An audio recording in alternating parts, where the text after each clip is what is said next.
Hello everybody, welcome back. Today as well we have got you another video. In this video I'll show you how you can simply go ahead and fix your Uber Eats ID verification.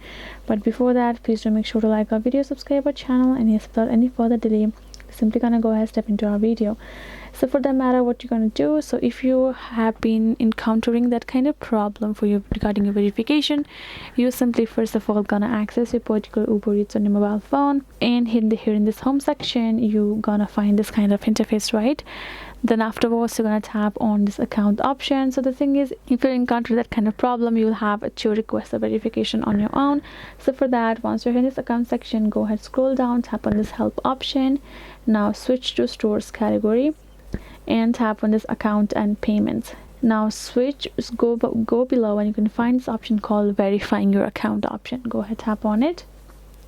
And now here in this kind of interface gonna pop up. You can go ahead, read it out over there as well, or you can simply go ahead. You can see we do have option up to scan a card as well. And now afterwards, if you contact you to request a card scan to reactivate your account, you can provide some additional info here. Instead, this helps us keep your account secure, right?